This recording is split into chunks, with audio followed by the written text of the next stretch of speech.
What do you genuinely not understand? How can we lose so much hair every day and still have hair stay a consistent length? Especially people who have long hair. Say you lose 100 hairs a day. That seems like a lot. However, most people have around 100,000 hairs on their scalp.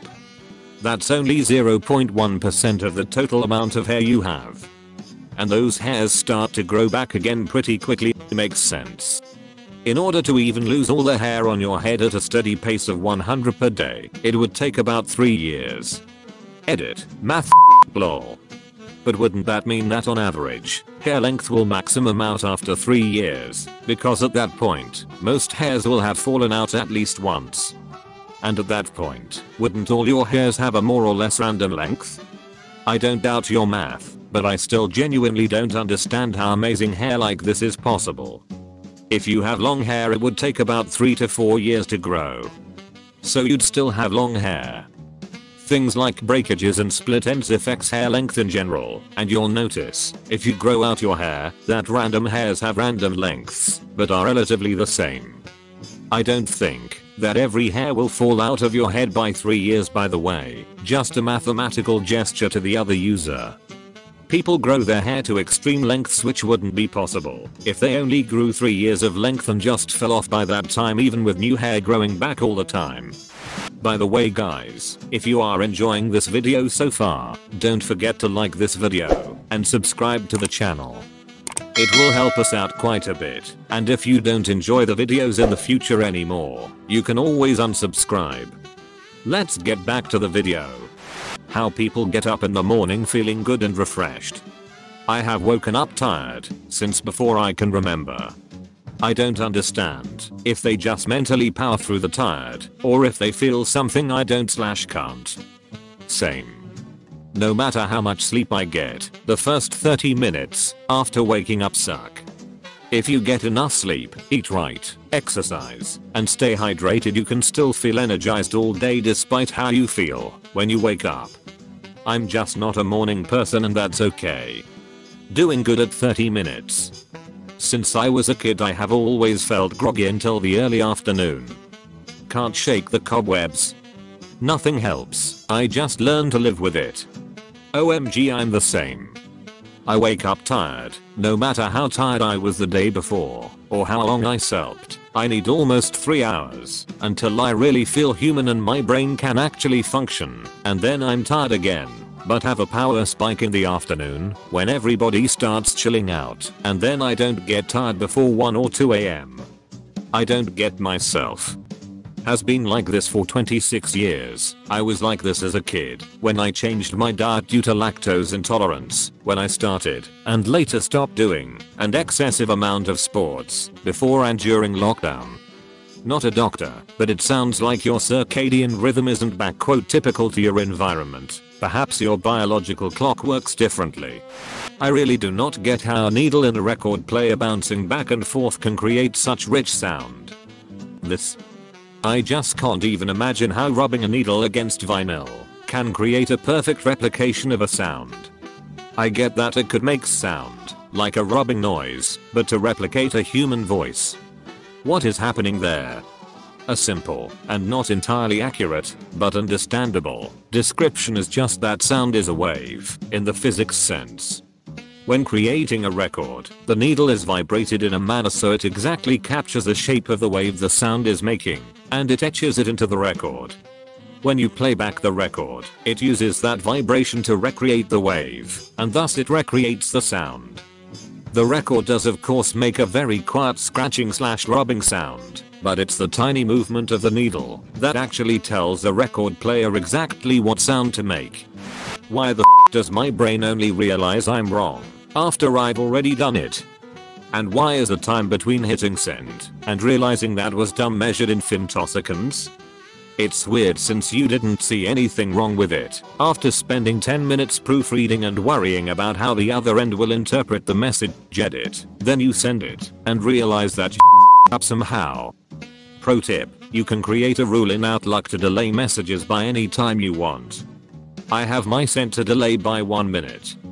If I notice something wrong in that nanosecond, I can go to my outbox and fix it. Similarly, I use a texting app on my phone that allows you to add a timer whenever you click send. So if you see a typo or just change your mind, you can hit cancel before you send.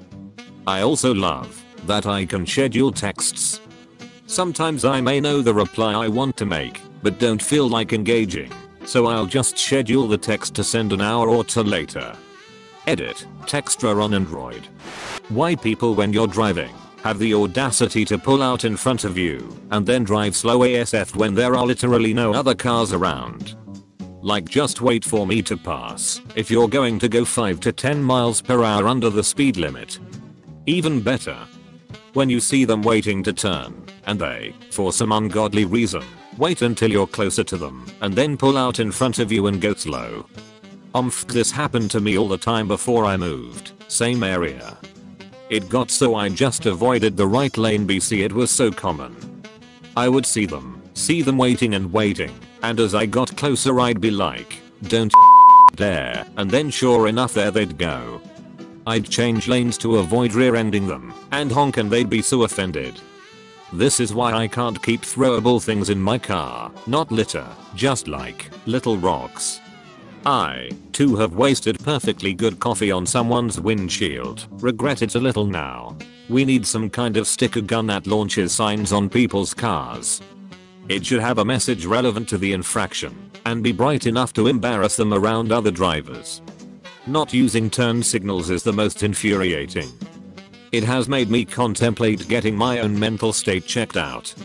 I shouldn't be getting that mad, but consciously not using your signals takes more effort than just using them. Why? Do these people think it looks cool to not signal? How some people seem to get through life without a job, with no responsibility, no money, and they are totally fine. Meanwhile, I'm busting my trying to make a living for myself and my family and struggling like hell. This right here. I have a buddy exactly like this. He's super charismatic and just has connections that hook him up with all sorts of fun stuff. He actually wasn't that great of a friend because he would always blow everyone off because something better came along. I know some people like this, and I really do not think they enjoy life as much as you'd think. I believe they are easily bored and seek out stimulation because they feel lost without it. It's both. I have had a need new stimuli. I'm a photographer, so there is always some inspiration to create new models etc. And I love that. But I also get easily bored and it's not that awesome living in my head sometimes. Why the hiring process at most companies is so damn slow. Back in the 60s, you could walk into a business asking about a job on Friday and start work the following Monday. Now, despite having access to tons of information about a candidate on the internet, it takes 6 or more weeks in many cases. My ex once interviewed for a job and thought she did terrible. She never heard back at all, so accepted something else that she interviewed for at the same time. They called her almost 2 months later to tell her they had accepted her and she had the job. Her response, "No. I have a great job, and why would I even want to work for a place that treats a future employee like that?" They seemed generally confused that she wasn't waiting for them to call her. So, I'm a teacher. And the teacher interview process is one of the most degrading experiences I've ever been through. Before I landed my current job, I interviewed at a school. They said they were on a really short timeline to fill the position and they would let me know within a week. Cool. Week goes by, and I get invited for a second interview with different people in the admin chain. Okay, that's different from what I was told, but whatever, I get it. They tell me the same thing. We are trying to fill it fast, and you'll know within a week. 2 weeks go by, I'm slowly losing my mind to job hunting depression, and I'm in the car with my husband when my phone finally rings. I was so overjoyed that I pulled over just to answer it. It was an invite to a third interview. WTF. Fine, surely I must be close to the end by now. I do the third round with the same people from the first interview and get the same spiel. Shortly after this, I interviewed in another school who, just after the first interview, invited me to demo a lesson a couple days later. I do that, and within that same week they call and offer me a job. A week after that, the first place emails me and invites me to demo a lesson. So the first place took a month and a half around for a position they were apparently rushing to fill. And within all that time another school interviewed, demoed, and hired me. I told the first place politely and professionally to off. People who don't get nervous when public speaking. It's particularly weird for me because I'm a nervous wreck right up until I actually start presenting. I once did a summer internship thing where we all had to present our stuff at the very end, and I had people years later telling me how impressed they were by my confidence. Little do they know I was strategizing ways of removing myself from the entire situation. Maybe if I just go to the bathroom and they skip me then forget to come back to me at the end. Or I could pretend to have lost my voice. I'm the exact same way. I feel like I can hear my voice shaking, but I always get comments on how confident I seemed. The last time I did a presentation, I felt myself getting that shaky out of breath tone of voice, so I just asked, "Are there any questions so far?" and then muted my mic, so I could take some deep breaths and cover the moment of awkward silence. I felt like a freaking genius. Sudden motivation at midnight. I've read that it's due to there being no pressure or thoughts of what could go wrong. This is due to the fact that the motivation is typically for things that would be in the future or carry over into the future, and there is no reason to start or finish the things being thought of at that moment. Makes sense. I've always associated successful people with the lack of fear of failure. Anytime I read about successful business people, they always like to point out how many times they failed. This always confuses me because somehow they shrug and go, "Oh well. What about the debt or bankruptcy or whatever else caused the business to fail, and how do they immediately turn around and just try something else?" Most people I have met would not be able to do this. Edit. I'm addressing the financial aspect in terms of fear of failure. Most are unable to go from failed business to startup due to prior debt. Also consider survivor bias. You're reading the book of a successful billionaire who threw caution to the wind, took a load of risks, and it paid off. Meanwhile, there could be 999 homeless people who took all the same initial steps, it didn't work out, and they ended up with nothing. My intentions when doing things. It seems that I can attribute everything I do to manipulation and attention seeking, and it's kinda unsettling. Take the introspection one step further. Attention seeking and manipulation are both ways of having one's needs met. Try and figure out what you are striving for. Most people want the same basic things, essentially love and safety. Most people who employ these tactics have an external locus of identity, meaning their sense of self-worth is more informed by the reflection of worth from others, rather than from their own understanding of their value. Attention seeking is very broad, but most often, when I see that term used, I see a person who is trying to ensure that they are recognized as a person of worth, that the people around you care about you, and will show that when you need them to.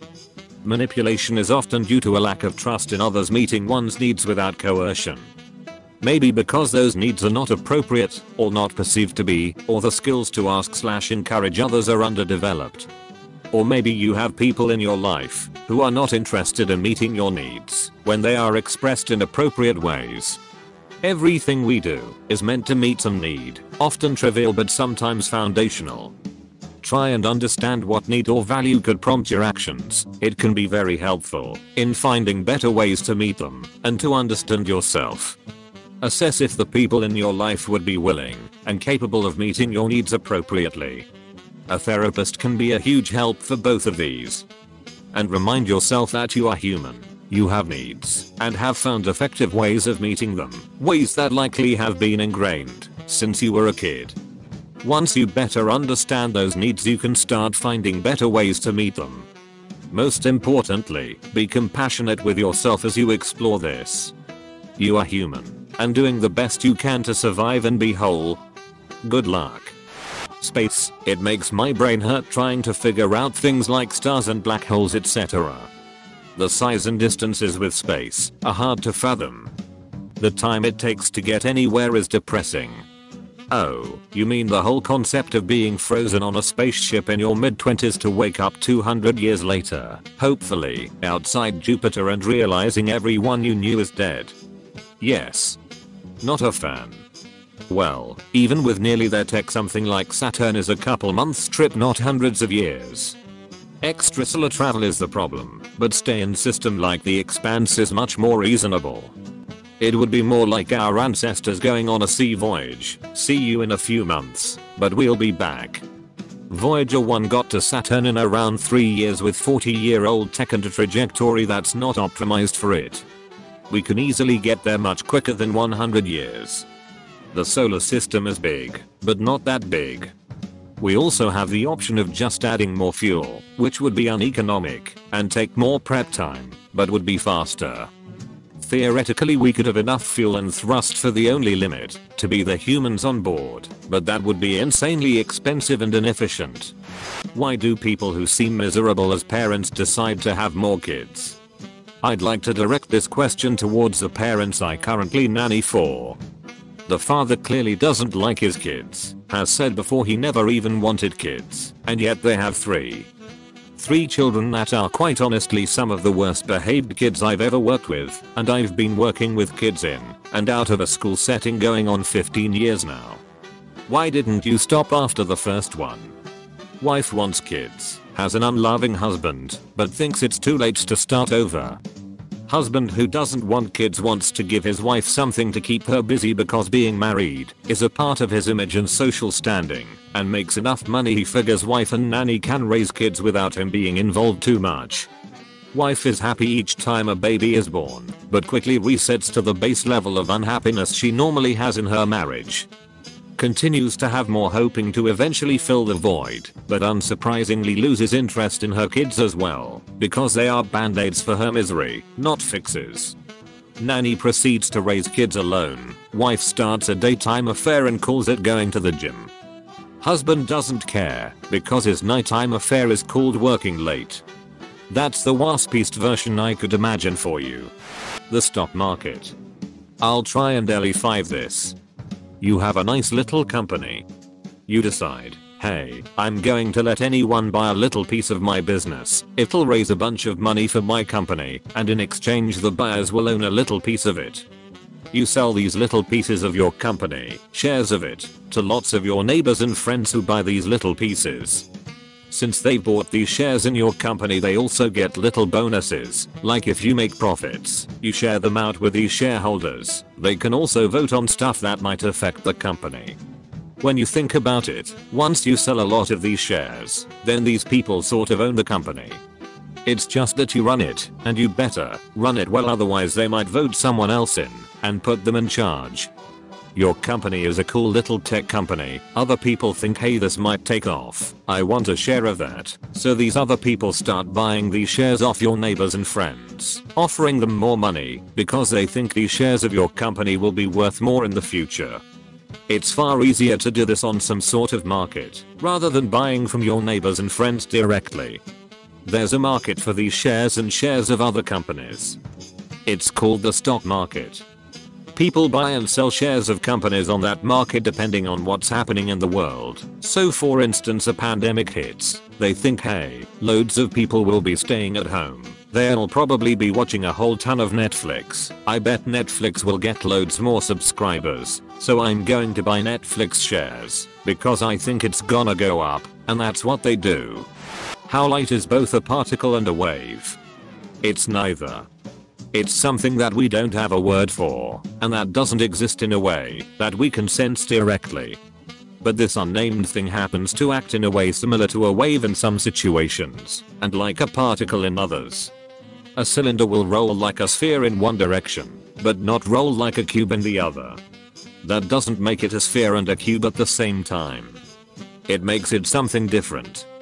Edit, thanks for all the awards. Edit 2. To answer the many why don't we name it then, or we do have a name for it, it's slide/photon/something else comments. The problem isn't the lack of a word, the problem is how to convey the meaning behind the word. Plus typo fixes. What was there before the Big Bang? Unfortunately, we humans have developed the ability to ask questions outside of our universe that, by definition, can never be solved within it. Questions like what is outside our universe, or what was there before, was there a before? Note that by universe I mean everything in our reality that we can know. So if the multiverse theorem or many worlds etc. are true, those extra spaces of information are included in what I'm calling universe. Well, solved isn't really possible anyway. There is no answer to those questions because they contain false assumptions. All of everything ever exists within the universe. It makes no sense to talk about an outside to the universe because it doesn't have one. It only has an inside. Time did not exist before the universe either, so the concept of before does not apply at all. Anything prior to the Big Bang would have occurred simultaneously for an infinite duration and for identically zero duration. If you existed to observe the before, you might age 100 trillion years while experiencing no passage of time, and everything you see, though you would probably experience literal nothingness, would occur in the same moment. And that moment would be the Big Bang. Regarding multiverse theorem, those universe would overlap our own. It's often portrayed as a stack of paper, with each page a different universe, but that's an attempt to make it fit within our conceptual framework. A fake. It'd really be more like an infinite number of sheets of paper that exist within the same volume. Again, the universe doesn't have an outside, but if it did you'd only see the shape of a single sheet of paper. Each universe would have a distinct inside, but no outside. Child. Me either. I can wrap my head around adults being mean/cruel to other adults. I obviously don't like it, but I can grasp it. But I can't grasp how someone could abuse a person that they helped bring into the world. People are often very selfish. They either have a kid without really wanting/planning for it, or think having a kid will be all beautiful and easy. The reality is kids can push you to your limits. As I'm writing this, my two kids are climbing on my head and my son is trying to stick his fingers in my eyes. If a person doesn't have a lot of patience or grace, and you throw on top of that the difficulty and stress of life, how some people could become is pretty clear. Having said that, there is no excuse for it. I see parenting as an opportunity to work on one's own character. Also, the other side to it is that having kids can be a lot of fun, and the reward in the long run is more than just about anything else you could give yourself to. My friends ask me why I don't want children, and this explains it well. Not that I'd ever be a but I already barely handle the stress of my own life, work, health, relationship, without adding the stresses that children bring to the table.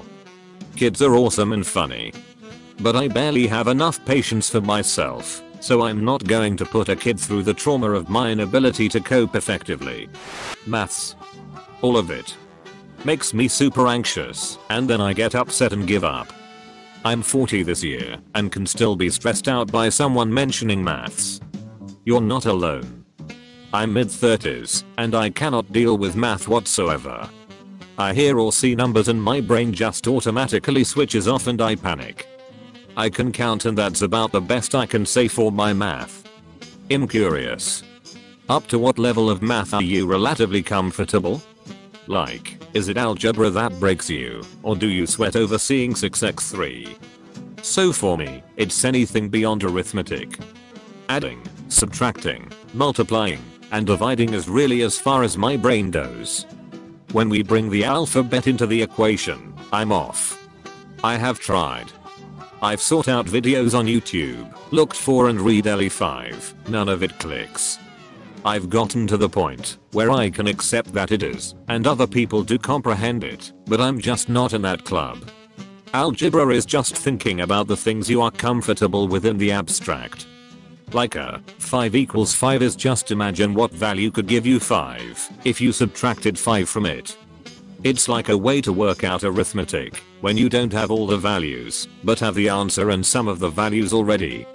This is the end of the video. Thank you guys for staying with me till the end. If you enjoyed watching this, you might as well watch these too.